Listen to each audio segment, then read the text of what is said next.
Bonjour et bienvenue à la série Aînés en mouvement. Je me présente Nancy Pilote et j'ai le plaisir d'animer cette série de 6 émissions consacrées aux personnes aînées vivant sur la côte de Beaupré, des personnes bien présentes et dynamiques contribuant depuis toujours au développement de leur région. Aînés en mouvement a été produite à l'initiative de l'Association bénévole de la côte de Beaupré en partenariat avec la télévision d'ici, du soutien de l'Institut sur le vieillissement et la participation sociale des aînés, auquel je suis personnellement rattachée, et de la collaboration du musée aux Trois-Couvents. Cette série d'émissions a été réalisée grâce au financement de Développement Côte-de-Beaupré et du programme Nouveaux Horizons pour les aînés d'Emploi et Développement social Canada. Aînés en mouvement donne la parole à des personnes aînées ou à leurs proches. Les téléspectateurs iront à la rencontre d'acteurs de la Côte-de-Beaupré qui parleront de leur vie, de leur parcours, du sens de l'implication dans la communauté et de la façon qu'ils abordent le fait de vieillir. Aînés en mouvement, c'est l'occasion pour les personnes de génération plus jeune de découvrir les réalisations de celles et ceux qui les ont précédés, de reconnaître l'influence qu'ils exercent encore aujourd'hui, de mesurer les retombées de leur présence dans notre vie quotidienne. La série comporte 6 émissions, axées chacune autour d'un thème principal qui nous permet d'aborder divers sujets en ayant comme trame de fond l'importance de vieillir dans un environnement accueillant, contribuant à un vieillissement en santé. Les personnes aînées ont une riche histoire, remplie de réalisations. Ce sont des citoyennes et des citoyens à part entière, toujours capables de contribuer à notre société, quel que soit leur âge. Écoutons maintenant le Dr Stéphane Lemire, gériatre à la Fondation Âge, qui abordera les enjeux du vieillissement. Vieillir, on peut l'aborder de différentes façons, mais je dirais que la conception que les gens ont ou que la société en général a du vieillissement, c'est après, disons, 65 ans, on est vieux parce qu'on est à la retraite, parce que c'est comme ça historiquement. Mais vieillir, ça commence relativement jeune. Vieillir, ça commence quand on a la fin de la vingtaine. On se développe jusque dans la vingtaine, puis vers 26, 7, 8 ans, 28 ans. C'est différent selon les hommes, les femmes, mais c'est là que le processus de vieillissement est plus marqué. Donc, on n'est plus en phase de développement, on est en phase de vieillissement. Donc, vieillir, c'est des changements qui vont survenir dans l'organisme, dans le corps humain, mais dans n'importe quel organisme aussi. Ils évoqueront avec éloquence et conviction que vieillir et rester actif vont de pair. L'âge, c'est juste une date qu'on réveille une fois par année, la journée de notre anniversaire. Mais après ça, on vole puis on l'oublie, l'âge. Ce qui est important, c'est le bien-être de la personne, la santé, la sécurité, d'exploiter au maximum nos capacités. Ça, c'est important. Et même pour les aînés, il ne faut pas s'écraser, dire on se baisse qu'on regarde la télévision. Alors, échanger avec les autres, s'impliquer dans la mesure qu'on le peut. Pour rire, je disais, j'ai commencé avec mon sac d'école à 6 ans et je l'ai encore. C'est à ma retraite, mais je n'ai pas offert mes services. Mais mes anciens élèves me ramenaient leurs enfants. Ils ont dit, veux-tu t'en occuper, veux-tu? Alors, ça fait boule de neige. C'est ma 13e année que je fais ça à la maison. De l'aide pédagogique. De l'aide suivi de voir aux leçons, puis parfois de la récupération. Puis, vous savez, quand on peut redonner l'estime à un enfant, quand on peut l'aider à passer son année scolaire, puis aider les parents à leur redonner confiance. Écoute, bon, vous savez, l'expérience, ça ne donne pas juste des rides, ça, hein? Alors, moi, c'est ça que je voulais aider, mais j'aime ça aussi. Là. Je ne le fais pas par obligation, je le fais pour redonner au suivant, pour aider, parce que si j'étais dans la même situation, bien, j'aimerais que quelqu'un m'aide. C'est sûr que je ne leur montre pas à tricoter. Là. Non. Non. Place maintenant à notre premier thème de la série, les arts. Écoutons le Dr Lemire nous entretenir de l'impact de la création artistique sur la santé cognitive. Rester stimulé au plan cognitif, d'avoir des interactions sociales, d'avoir des activités. Tu sais, si on va voir une exposition, bien, on marche, on rencontre des gens, on fait travailler notre cerveau. Donc, c'est des façons de faire ce qu'il faut faire, au fond. Si on aime ça, c'est une bonne façon. Si on n'aime pas ça, bien, il y a plein d'autres possibilités qui vont nous stimuler au plan cognitif, au plan social, au plan physique. Donc, Donc, on devrait aussi encourager les gens à prendre le pinceau ou à apprendre une musique ou à jouer d'un instrument. Oui, à tout âge, hein, on peut apprendre. Ce qui survient au cours du vieillissement normal, au plan cognitif, il peut y avoir des changements. Puis souvent, ça inquiète les gens hein, parce qu'ils ont l'impression des fois qu'ils perdent un petit peu la mémoire ou tout ça. C'est pas tant la mémoire qui change, c'est un sujet quand même complexe, mais en gros, quand un aîné veut apprendre des nouvelles choses, il faut que ce soit en général assez pratique. Donc, de montrer à quelqu'un, comme à l'école, là, comment faire telle activité de manière théorique, ça va être beaucoup moins efficace que de le faire en pratique. Donc, il faut adapter nos façons d'apprendre avec le vieillissement. Maintenant, on est capable d'apprendre à tout âge de nouvelles choses si ça nous intéresse. Évidemment, quelqu'un qui haïrait ça pour mourir, Les mathématiques. hein? Quelqu'un qui haïrait l'art pour mourir, ce ne sera pas d'y mettre un pinceau entre les mains puis de demander de nous faire une nature morte qui va l'aider. Là. C'est autre chose. Puis pour chaque personne, il faut trouver ce quelque chose-là qui le fait vibrer un peu. Là. La Côte-de-Beaupré compte plusieurs artistes talentueux qui enrichissent par leurs œuvres notre belle région. Certains ont pignon sur rue. Vous avez l'occasion de les visiter dans leurs ateliers et de les voir en pleine création. D'autres ont besoin de tranquillité et de calme pour être inspirés. Parmi ces artistes, plusieurs sont des personnes aînées de grande réputation. Allons à leur rencontre.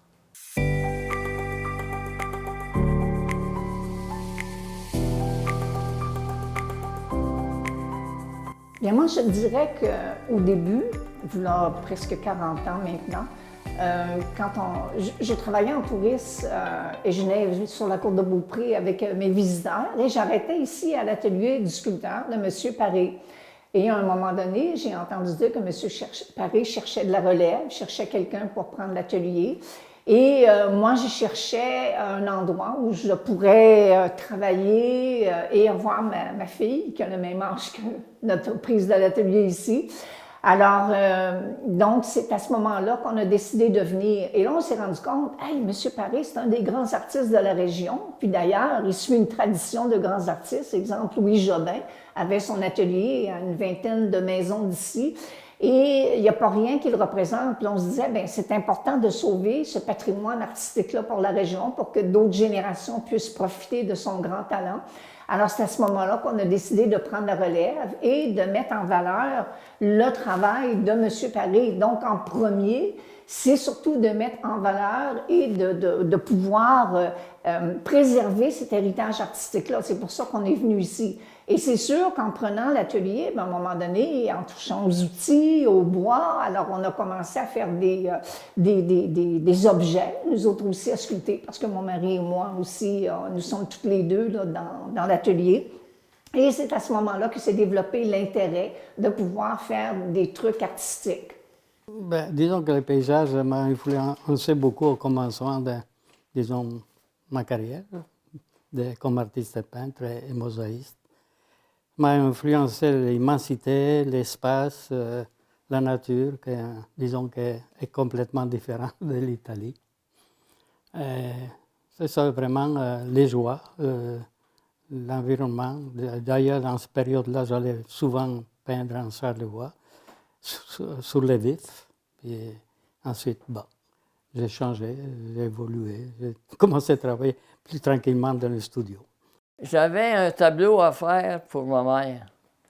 Et puis, j'ai dit, je vais essayer sur l'heure du midi, je vais faire des boulots, puis je vais faire un paquet d'affaires, et puis je vais le faire encadrer proche d'ici, à Montréal, à la galerie L'Art français. Puis L'Art français, c'était un nommé Lange qui était le directeur. Et puis, il m'a dit, il dit, avez-vous beaucoup de tableaux comme ça?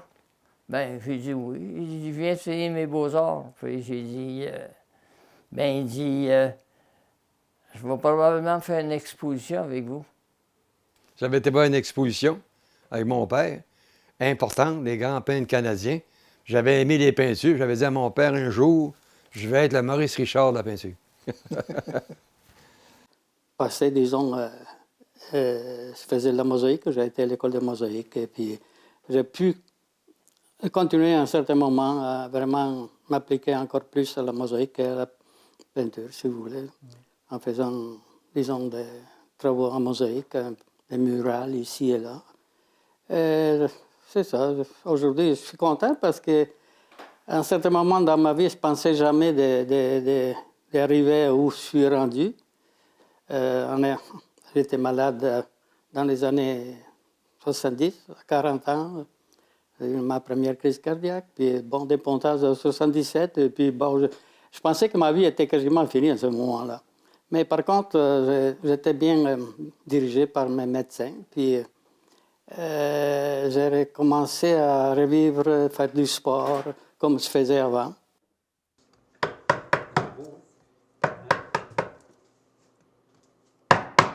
Vous accomplissez votre travail ici, hein, dans le même lieu que M. Alphonse Paré. Puis-je affirmer que vous amenez vraiment votre propre créativité? Lorsque je vous écoute, c'est vraiment ça, la passion est là. Vous faites évoluer la sculpture sur bois définitivement. Oui, tout en respectant un peu le style de M. Paré, parce que M. Paré était un des rares artistes à faire une sculpture et à mettre de la peinture sur la sculpture qu'il fait. Donc, c'est comme deux arts dans un. Alors, moi, ce que je fais, c'est la même chose. Je fais des légendes québécoises à mon style à moi, mais j'ajoute aussi la peinture. Et moi, ce que j'essaie de faire, c'est dans un petit tableau, de mettre plein de personnages qui bougent, puis, tu sais, que c'est pas statique ou de style égyptien, tout le monde est sur la même ligne. Je veux mettre de la profondeur dans les tableaux. Alors, c'est un petit peu ce que j'essaie de faire. On peut voir en visitant l'atelier là, tous les tableaux, dont ceux derrière moi ici, là, c'est à peu près le style que j'adore. Oui. Puis comme c'est des légendes québécoises, il y a un côté qui est naïf, puis il y a un côté qui est comme est-ce que c'est vraiment ça qui est arrivé? Alors c'est un petit peu ce que j'essaie de passer à travers les tableaux sculptés. Je prends ça, là, comme ça, là, du rouge, puis je vais prendre du jaune. Ah, les flics, ça fait des reflets. Merci. Donc, ben, en tout cas, avec le jaune, ça fait orangé. OK? Mais, orangé, ça va devenir quasiment pas noir, mais ça va devenir très foncé. Et puis, c'est là que ma carrière a commencé. Et C'était extraordinaire. Et vous avez développé J'ai développé avec mon angle d'imprimerie. J'ai commencé avec ça. Les boulots étaient faits à gouache, mais j'ai dit, tiens, on va s'organiser pour faire une autre exposition, mais ça va être des... Parlez-moi un peu de votre technique, de cette encre. Vous avez imaginé prendre... J'ai imaginé ça, mais j'ai dit, j'ai essayé de mêler les deux, la base de l'encre d'imprimerie. J'ai pris, mettons, un rouge puis un bleu, puis je les ai mêlés ensemble. Mais en les mêlant ensemble, ben là, ça devenait pas mal noir. Alors j'ai dit, mais là, j'étais spécialiste en séparation de couleurs, et puis que j'avais déjà exposé aussi. Et puis, c'est comme ça que ça a commencé. Moi, comme j'ai dit dans un article en 71, moi, je voulais faire de l'art abstrait seulement. Je ne voulais pas peindre pour la religion catholique, ni la politique, ni pour l'économie, ni compagnie. Je voulais être libre. Puis la seule façon d'être... Puis j'avais pas d'auto, fait que je ne pouvais pas aller loin, là. Donc, j'ai été chercher des formes abstraites dans mon cerveau. Donc, j'ai fait beaucoup d'abstraits. D'abord, moi, j'ai 60 blogs sur Google. Puis dans les blogs, il y en a des abstraits qui sont virtuels, ne sont pas faits à l'huile. C'est fait par ordinateur. Oui. Puis d'autres sont faits à l'huile ou à l'encre de Chine ou à la gouache. Moi, en 63, j'ai fait une peinture qui a duré 2 mois. Vous voulez dire 2 mois après, à faire? À faire, oui, à tous les jours. 2 mois, une gouache de 36 pouces par 38, je sais pas. Là. Puis il y a 1 an ou 2 ans, Facebook avait dit, m'a envoyé un message, un petit film, disant que cette peinture-là avait été l'image la plus vue sur Facebook. Cette peinture-là que j'ai faite en 63. Puis encore là, c'est une œuvre abstraite? Abstraite. Je dis à l'abstrait. Puis le figuratif, moi, quand j'ai fait du figuratif, prends par exemple, j'ai fait les granges. Hein. Moi, à un moment donné, je vais faire une grange prochainement. Pourquoi, je ne sais pas, c'est plus fort que moi, j'en fais pas tous les jours. Là. Mais j'ai fait une grange qui s'appelle la grange au Trou Noir de Château-Richer, qui était au fond des champs près de la chemin de fer. J'ai fait une grange à l'entrée de Sainte-Anne que j'appelle la grange aux Portes Rouges. Puis j'ai fait une grange sur le bord des cultivateurs en haut. Je m'en allais sur le bord des cultivateurs, il y avait une bruine. Puis je vois une grange, c'est d'un ton foncé. Puis un cheval sur le bord de la clôture, du chemin qui ne bougeait pas dans la pluie. Puis c'est là que moi, j'ai pas peint le cheval, mais j'ai peint la peinture. Puis c'est là, moi, que j'ai mis sur la peinture la solitude est mon épouse, la femme est ma maîtresse, le silence est mon meilleur ami. Mais j'ai toujours persévéré et allé toujours un peu plus loin. Alors, je me donnais des dates à un moment donné. Bon, ça, je vais arriver peut-être à 80, à 85. Là, j'ai un autre but, là, c'est passer les 90. Oui, alors, je pense que je devrais être capable. Diriez-vous que ces épreuves-là, au niveau de la santé, mais aussi le fait de vieillir, simplement, ça fait évoluer votre œuvre? Oui. Est-ce que vous produisez aujourd'hui de la même manière que vous auriez produit? Je travaille toujours régulièrement. Disons que ma journée est très remplie comme mon épouse, disons, parce qu'on est pas mal grand. Mais je partage le temps certainement avec ma profession de mosaïste et peinture et peintre. Ensuite, je fais beaucoup encore du sport. C'est ça qui m'a sauvé, dans le fond. Parce que je n'ai pas eu seulement des pontages, mais j'ai eu aussi 3 opérations. J'ai 2 hanches artificielles, j'ai 3 opérations à la hanche gauche, puis on a la droite. Alors, j'ai passé de belles épreuves, et puis je m'en suis sorti.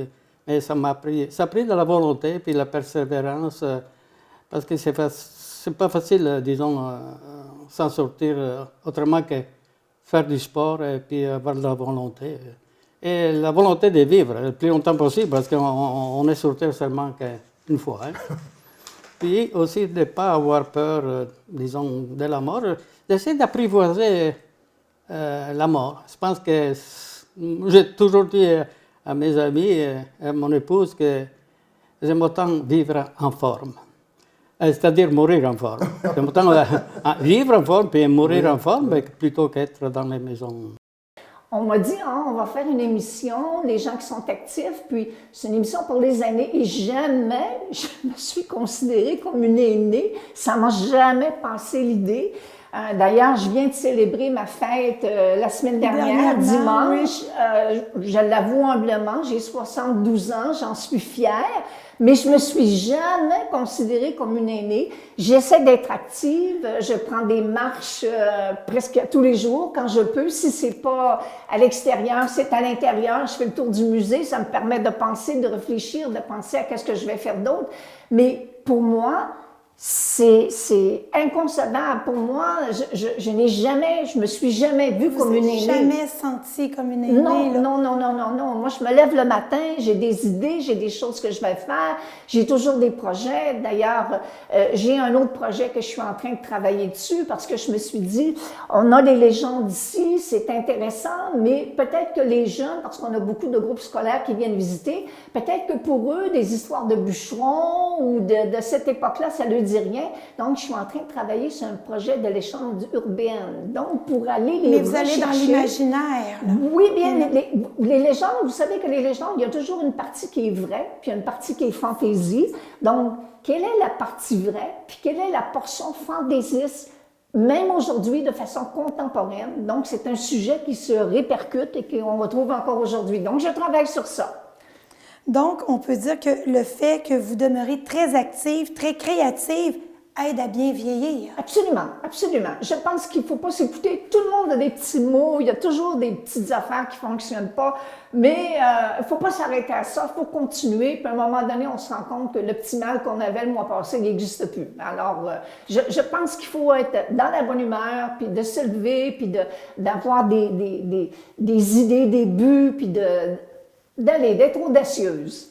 Monsieur Jourdain, vous avez plus de 90 ans et demeurez très productif. Hein, on le voit ici d'ailleurs avec toutes vos toiles qui ornent vos murs. Il y en a partout. Dites-moi, où vous trouvez votre élan, votre énergie? Ah, ben ça, c'est... L'énergie, mais c'est ma vie, hein. J'ai fait de l'art toute ma vie. Alors, vous voyez ça, là, si vous êtes en possession de voir tout ce que c'est que j'ai fait. Et puis, ben, coudonc, c'est ce qui vous tient c'est vivant. comme ça que ça arrive. Oui, puis je suis pas fatigué du tout. Parce qu'à l'École des Beaux-Arts, c'était des artistes entrepreneurs. Ils enseignaient une journée par semaine, puis ils travaillaient à Basilique, puis un peu ailleurs. C'était des artistes qui travaillaient, comme Osias Leduc, le plus grand peintre d'art religieux de Saint-Hilaire. Il a passé sa vie à faire des murales dans les églises. Puis dans ce temps-là, avant 1950, l'artiste reconnu au Québec, c'était l'artiste qui faisait de l'art religieux. Celui qui dessinait une nature morte, là, il ne valait rien. Là. Ça n'avait pas de valeur. C'est le clergé qui dominait de façon ou d'une autre. Donc les artistes, ils les faisaient vivre, un peu comme des multimillionnaires. Puis ils faisaient ce qu'on... Prends Michel-Ange. Il a peint au Vatican, il n'a pas peint sa thématique à lui. Il a peint une thématique religieuse. La mosaïque, je l'ai fait ailleurs aussi. Je l'ai fait dans les édifices, disons, publics, à l'intérieur, les églises, oui, comme à Sainte-Anne-de-Beaupré, quand je suis arrivé au pays. Mais je l'ai fait à Montréal aussi, puis à Québec, à Port de Québec, puis à l'université, c'est-à-dire à la Galerie de la Capitale. Il doit y avoir 6-7 œuvres majeures, là. Puis le reste, c'est des mosaïques pour des collectionneurs, personnes privées. Et c'est la même chose pour la peinture, dans le fond. J'ai participé au premier symposium de Baie-Saint-Paul 82. Puis, vous l'avez lancé, je pense. Oui, avec d'autres peintres. Là, puis c'était Mme Labbé qui était la directrice. Puis ensuite, en 83, j'ai fait un mural à l'extérieur de Baie-Saint-Paul, du centre d'art, en fait, qui est encore là. Puis en 83, c'était un symposium sur les métiers d'art.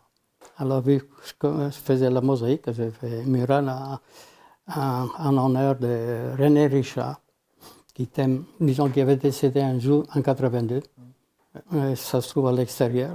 Ça s'appelle Jardin à René Richard. Parce que l'âge, pour moi, c'est secondaire, c'est un chiffre. Moi, je dirais que c'est par mes idées, c'est par les concepts, c'est ce que j'essaie de faire ou d'avancer. Mais il faut dire qu'on est restreint un petit peu par la limite de la maison, parce que ça, c'était la maison de M. Paré. Alors, je manque d'espace de mur. Alors maintenant, il faut que je cherche de quelle façon ma nouvelle idée, comme là sur les légendes urbaines, de quelle façon je vais la transposer pour pouvoir la mettre à quelque part. Ici, dans le milieu. Ici, dans le musée, soit à l'intérieur ou à l'extérieur, parce qu'avec la COVID, on a aussi travaillé beaucoup le jardin qui est à l'extérieur de l'édifice, où on a fait des panneaux explicatifs de légendes québécoises. Et on se sert beaucoup aussi du code QR, comme on peut voir ici, là, à l'arrière de moi. Donc, les gens peuvent saisir sur le téléphone et avoir la légende. Alors, on essaie aussi de s'adapter à un monde plus contemporain avec nos légendes québécoises. Mais ce sont des défis. Il y a beaucoup de défis présentement. Est-ce que vous diriez que le fait de vieillir a modifié votre façon de travailler? Non, ça pas. Non, mais ça me dit vraiment que je suis sur la bonne longueur d'onde. C'est pas trop difficile. Ah, parce que vous peignez avec votre cœur, donc c'est pas trop difficile. Oui. Vous avez déjà déclaré que peindre est un jeu pour vous, dans lequel vous puissiez tout le bonheur possible. Êtes-vous toujours d'accord avec cette... c'est toujours le bonheur. C'est toujours le bonheur. Oui, puis je peins toujours, tout le temps. Ça vous rend heureux de peindre? Oui. Peindre et rester actif intellectuellement, pensez-vous que c'est la clé pour vivre heureux et bien vieillir? Bien sûr. Oui, mais rendu à une tu parlais de 98, 99, mais là, regarde, j'aime autant peindre quand même, et puis c'est là que je vois si je suis vraiment correct. Moi, je surprends le monde par mon énergie. Le gars qui prend sa retraite, il va jouer au golf pendant 3 ans, puis il ne force plus son cerveau, comme son patron le faisait. Il va descendre vite. Il va l'air d'un petit vieux.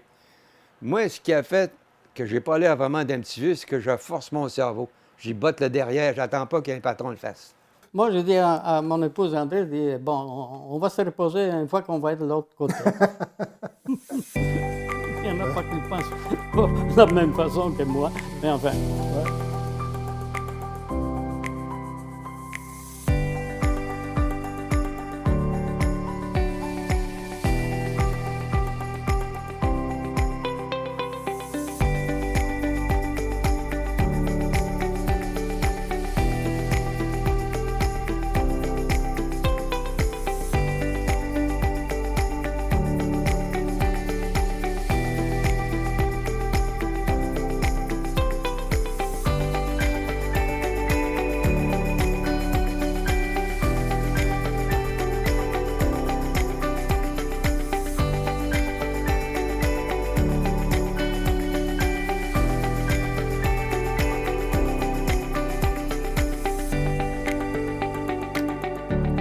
Tout comme moi, vous avez constaté que ces artistes, au parcours exceptionnel, ont encore bien des œuvres à réaliser pour le bonheur de tous.